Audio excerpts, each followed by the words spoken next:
Oh, hi there, everyone. Welcome to another. Wait, what is this? Cardwell's Cauldrons. Yeah, right. We're bringing this back, but of course we're not using it for the old timey stuff that we called Magic: The Gathering. We're actually going to do it for a new card game, and it's coming up. Is made by a Canadian company called Future Lore Studios, and it's called Legions: Realms at War. And this is our first one. And just to double down on the list that we're trying to make here is the cards that we actually have, so we can actually play for it on the brawls for you. But I digress. We're going to go ahead and get into it. But of course, I'm Cardwell. And I'm Kevin. And today we're going with the deck of heroes, which is the Legion that we're picking. And it's called Yes, My Lord. And it's basically a bunch of little peasants that we're throwing armor and knives at, and hopefully they use it well, for sure. But before we get into it, go ahead and remind you that we do have a Patreon. It only takes $1 to support us, and we really appreciate it. And there you can go ahead and get our deck list and deck techs a week beforehand, and all the other special perks that we have down for you. Today, of course, we're playing with the heroes, and our first Warlord, which is the main dude you choose for your Legion, and his name is Alero, the King of Kingdoms. He's the bad boy with a DCM, or basically his life total of 70. They all have different things. They have a special ability, a magic attack, and a physical attack, which all do different things. Now, the special ability, Last Man Standing, has a cooldown of 3 turns. And if Lair of the Kingdom of Kingdoms destroys a warrior this turn, reduce the damage counter max, which is their health, by the attack of the destroyed warrior +4, which is pretty ridiculous. So you can get it up to 9. Pretty good. Yeah, just like kill that dude and I gain health, and good luck trying to kill me for sure. His magic attack is called Honor Light Flare. It deals 3 damage to 1 target warrior and 2 damage to all adjacent warriors. So if you're able to do Last Man Standing and this, you can just gain a bunch of life just right out the gate. And then of course the physical attack is the King's Sword, which does 5 damage straight up. And the way they work is once they've been able to use their abilities, you can do either a physical attack or a magic attack, and then you can also do their special attack that turn as long as it's not on cooldown. Yeah, exactly. So they're pretty cool in that regard. They help a lot. For sure. Next up is the Veil, and is at the start of the game, the Veil of Aegis starts with 3 counters on it. At the beginning of each turn, before you draw, remove a counter. There are no, it flips over into the Realm. Yep. The Realm is the Mortal Realm. When this card is revealed, immediately activate the following effects, and you cannot chase to this. They just happen. It just happens. You can't do anything. This happens no matter what. Conscript up to 2 hero warriors from your hand to your side of the field. So let's just put 2 dudes into play. Target up to X armament cards in your discard pile, where X is the amount of warriors you conscripted by this effect. Equip 1 armor card to each warrior or both to 1, ignoring its conditions. Yep. So you're like, hey, cool, get 2 dudes and make them bigger. Yeah, the dudes that you kill really quick off, well, they're back with all equipment and stuff. And of course, with the piercing the veil is what it's called when it goes from the veil to the realm, and that's what makes it so powerful, is then that's when you can attack with your Warlord and also do have special things with your Guardian, which is we actually have for the heroes here. The Mystic Druid, Leader of the Hood. And he has an AP, which is basically his points, his ability points is what it is, of 50. At the start of the game, after Mulligan, search your deck for 1 hood card and add it to your hand. And then it has Consume 10, which means from the AP you consume the points. If your Hero Warlord destroys at least 1 warrior in battle in this turn, bestow +2 to all Hero Warriors on your side of the field that are equipped with an armament card. So their bestow, it can either be a temporary or permanent thing, and this is a permanent +2 attack on your dudes, which is pretty good. So if you just board wipe the whole dudes with your king, make your dudes bigger, and you swing in. Yeah, it's not this turn. That's pretty good. Yeah, that one's a permanent one. It's pretty good. Next up is the Synergy. So this is one of the other things you can do once the Veil has been pierced. You cannot activate this until then. And it's called Beacon of Hope. It's got a cooldown of 5 turns. So once you've used it, you have to wait 5 turns, and it goes down every turn. Yep. But you draw cards till your hand is full, and it's a max of 8 cards. That seems good. Yeah, that seems good. And then you can conscript an additional hero this turn. So you draw 8 cards, and you're like, hey, cool, put 2 dudes into play. Because I can. Because I can. And then I'll probably equip them. It's pretty good. And then swing and punch them really in the face.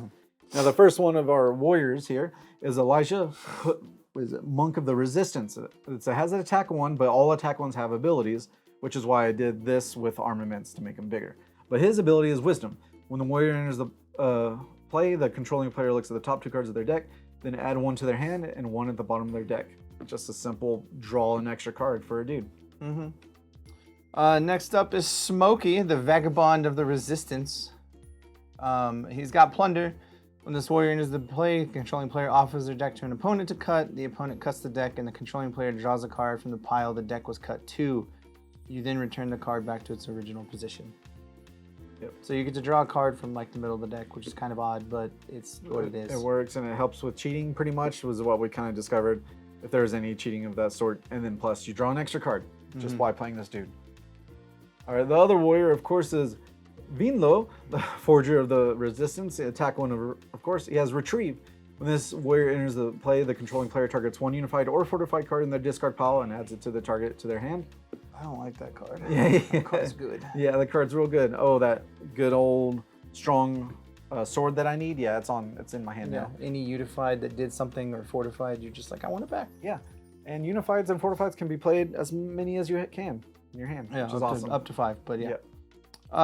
Next up is Kermtar, the Resistance Avenger. He is a 1-drop. Retaliate. When this warrior battles another warrior, this warrior deals damage to your opponent's Warlord equal to the damage this warrior took during the battle. Oh, yeah. So you make this dude bigger, he's going to do a little more damage for free. Yep. Or even if you're trying to clear the way, you just attack their biggest dude, and their biggest dude dies because their biggest dude takes their hit. Is what I read it as, correct? No, it does damage to their Warlord. Just to their Warlord. Oh, yeah. So, yeah. So there you go. It just makes them bid. And free damage to their Warlord. It's pretty good. Next one is Thrawn, the Marketplace Pleb. It's attack 1, Plunder. When this warrior is, the Plunder is one, you pick the middle of the deck, you draw a card, but it also has a perish ability, which is when it dies, you draw 1 card. So you just draw twice with this thing. Seems good. Yeah, seems real good. 1-drop to draw 2. Good. Yeah. Fendorian Freedom Fighter. He is a 1-drop swipe. When this card enters play, all opposing players must choose a card in their hand to discard it. It's pretty good. And then retrieve. He gets back a unified or a fortified on when he enters the play as well. So he's got double enter triggers. Pretty strong. Yeah, it's all about filling up your hand as much as possible to build up your little dudes as quick as possible and going to town. Now, the first unified card is called March of the Resistance. It is an act, so therefore it stays in the 5 unified piles. So each turn you conscript a resistance hero to your side of the field, you can draw 1 card.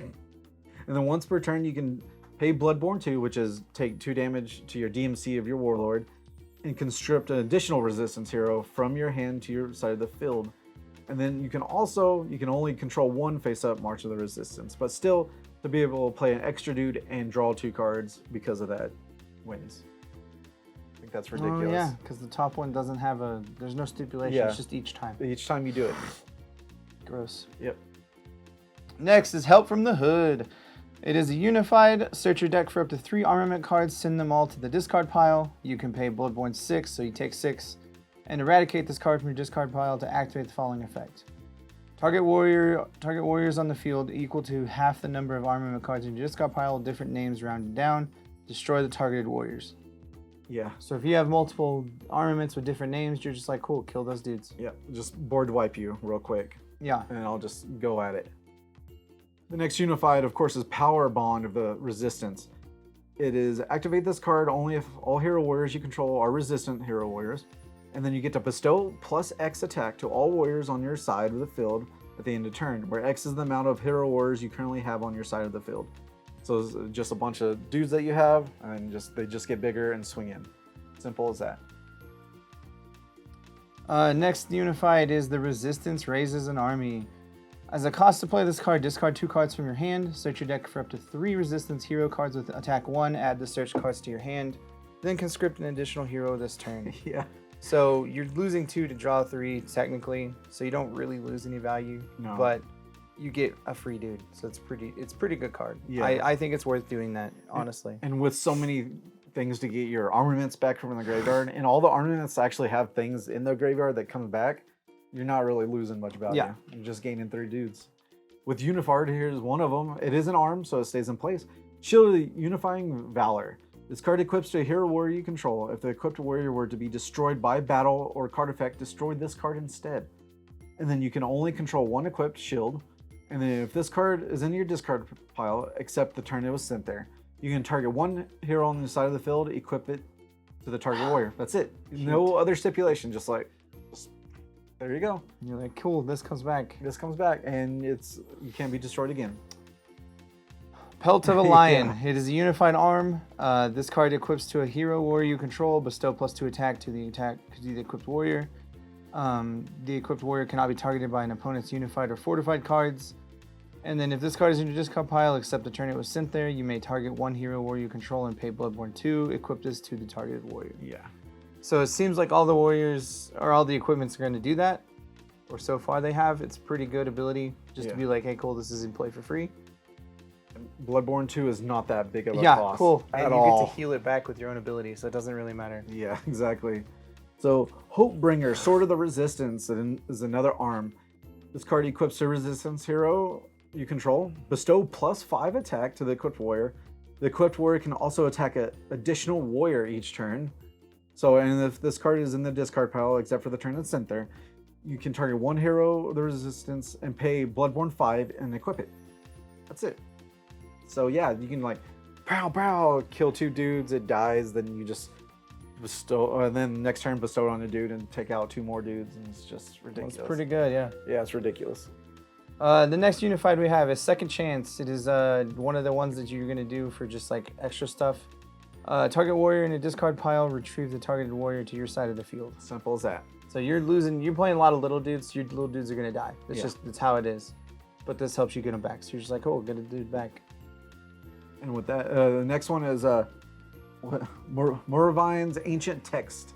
Is a unified card as well. Consume 20. So this consume text away from your special warlord helper. I can't remember. Guardian. Guardian, thank you. I was going to say champion. But anyways, search your deck for up to 2 hero unified cards and add them to your hand. You can only activate 1 a turn. So therefore, you can just activate this, consume 20, get 2 armaments, and just play them.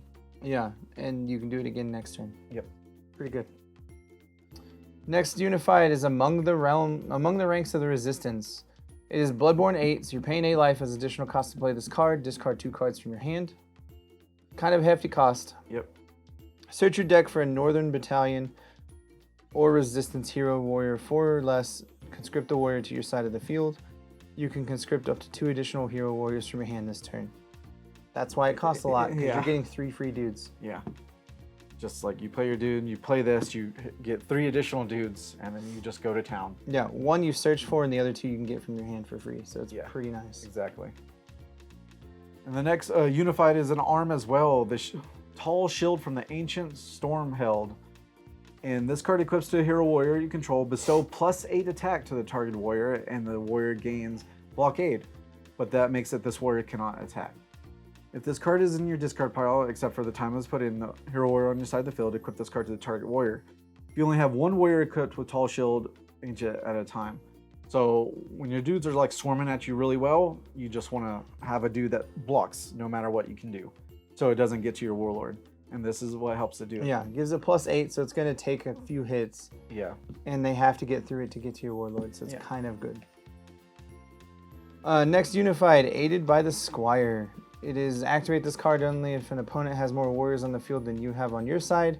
Search your deck for 1 warrior with hero 2 or less. Conscript a warrior to your side of the field. So with this, you're going to get all kinds of advantage because you get all those 1-drops that do something. You get a 1-drop that's just like, hey, I'm going to do something cool. And it's never free know. value, really. Yeah, you never know when you're going to be on the wrong side of the field, so it helps you balance out real quick. Next unified is the Hood Become the Resistance. It is an act, so it stays there. As long as the card remains face up on the field, all hero, warrior, and warrior statues on your side of the field become resistant hero warriors. And once per turn, if hero warrior is conscripted to your side by the effect of a card, target that hero warrior up to 1 armament card in your discard pile. Equip the armament to the target hero and ignore all conditions. So all the dudes that summon dudes that put them in the field or from the discard, they just automatically get equipped. So yeah, they're just given free gear. Yeah, just free gear to fight back again. Now we're into the fortifieds. The first fortified, which you can activate on your opponent's turn, is Heroic Platmail. Is an arm. This card equips to a hero you control for Bloodborne 5. Bestow +5 to the equipped warrior. All other armament cards equipped to this warrior cannot be destroyed by your opponent's card effects. You can only equip 1 Heroic Platmail. That card is pretty strong because Yeah. it's like, hey, I'm gonna do this, and you can't stop you can't kill my stuff. Yeah, you can't kill this stuff. You have to kill this one first to get to it, and that's a Yeah. huge cost sometimes. Next fortified is Decree of the Resistance. It is a Bloodborne 4 cost, so you pay 4 life, you draw 1 card, then discard 1. Then you can conscript up to 2 hero warriors from your hand to your side of the field.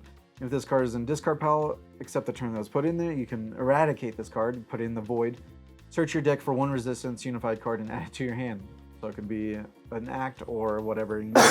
But the best thing about this is a fortified card. So when this triggers, then you put 2 dudes on the field to block them from attacking more. Yeah, because then they have to go to those dudes. Yep.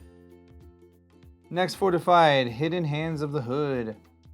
Activate this card when an opponent warrior declares an attack.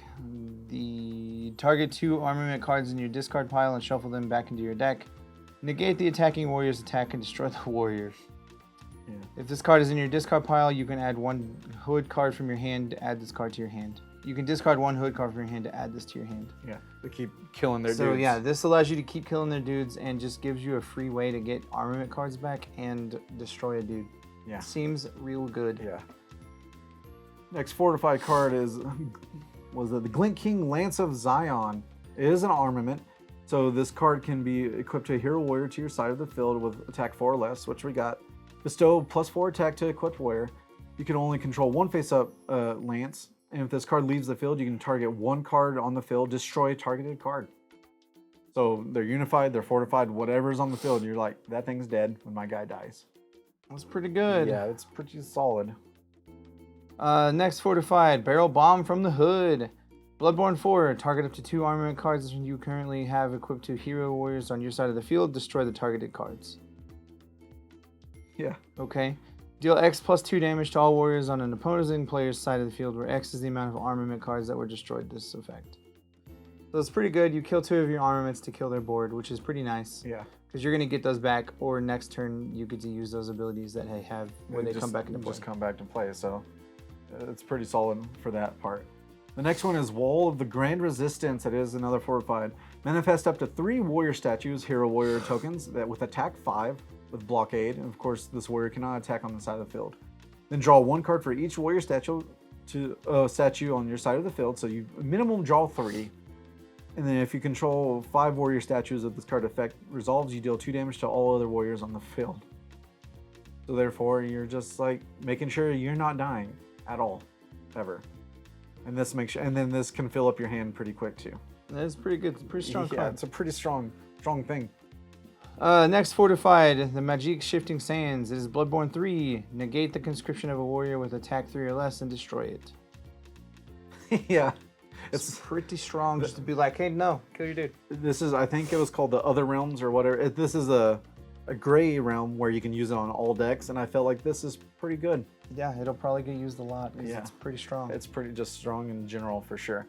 And one of our rare fortified ones, this 4-star rare, is the Peninsula of Power. It is an act. So once per turn, when an opponent's warrior attacks a warrior you control, you can change that attack target to direct attack to your Warlord instead. If you do, you can target 1 Bounty Realm card in your discard pile, add that targeted card to your hand, and that's what this is, a Bounty Realm. And you can only control 1 face-up peninsula. But because your Warlord can, heal itself, and if you want a dude to survive, you're like, no, you target my Warlord. Yeah, it's pretty good because your Warlord has 70 health, so you have a lot more leeway, and you're just like, hey, cool, I want to keep that dude alive. And then next turn, I'm going to kill your dude and gain that life back because it doesn't matter. So it's pretty solid that way. But with that is the deck. That's the deck list. It will be presented in our brawls, so you can go ahead and check that out. And we'll see how this does. We'll start learning how to really make decks with all the cards that we have and also cards that we don't have, and see if we can master how to brew this game for sure. With that, hopefully you enjoyed your stay here at Geektopia Island, and you have a good day. Goodbye. Later. Make sure you hit that like button, guys, and subscribe to our channel. It would greatly appreciate it. Also, make sure you hit that bell to stay up to date on any of the notifications for our channel. And lastly, make sure you give us all the comments down below. We'll make sure we get them.